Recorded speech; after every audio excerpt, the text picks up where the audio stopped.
What's up, you guys? So, like I said, I wanted to bring you a video on kind of how I caught my fish down at Banner Marsh and just kind of walk you through the rig, what I was looking for, where I found the fish, and things like that. So, basically, it was your basic Texas rig, weightless Senko. The color was key. And not only that, I think the length as well. This is a 4-inch Gary Yamamoto Senko. And earlier in that morning, I was tossing a 5-inch Senko. But it was in a different color pattern. I started out the morning tossing a goby. Just because the water was kind of clear. And that's something we'll get into in a second. And so I wanted a more natural presentation. Initially what I thought. Later on in the morning, I switched to the black with blue flake and caught a fish in probably 6 or 7 casts. That was this 16-inch fish. Let's show you how to rig this first. Some of you guys who are experienced fishermen probably already know this, but for you new guys, I just want to walk you through it. So you can see this is a offset hook. It's got the offset shank. So you basically just go through the nose of the worm, about 1/4 of an inch, bring it out, through, turn, so you got that offset barb right there. And then what I like to do is bend the worm, push it up through. You see that hook kind of popping through there a little bit, and then I kind of lift the worm, push it forward, so that way it's totally weedless. You got nothing that hook is going to get on. You see this tail has got a wicked action. So a lot of times this will replicate a bait fish, an injured bait fish, things like that when you're fishing it. A lot of times what will happen is what I like to do is cast this out, let it sit for a second, and then twitch it. Twitch it again.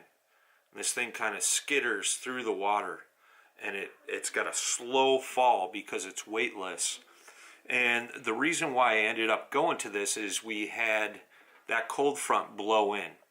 So a lot of times fish will kind of be non-active when you get a cold front blowing in, and they won't chase moving baits a lot of times. Now I know some guys caught some really good fish on chatterbaits early in the morning, but it seemed like that bite wore off fairly quick. I know a gentleman caught 2 really good fish. I think it was like a 19 1/4 and a 20-inch.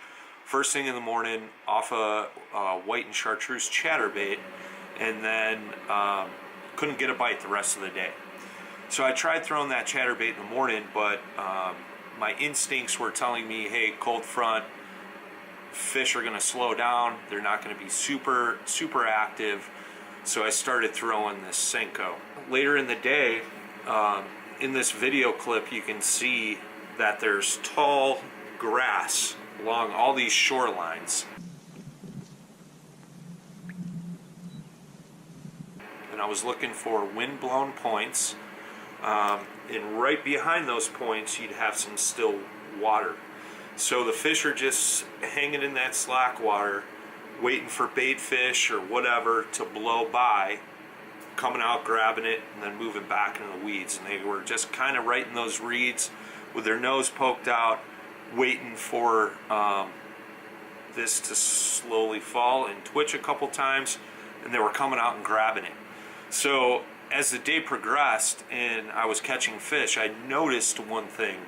The fish were in that grass hunkered, but one key feature that I found that was drawing these fish to certain areas, specific areas, was there was some new growth coming up. You would see some green reeds, or they might have been lily pad stems, not 100% sure what it was.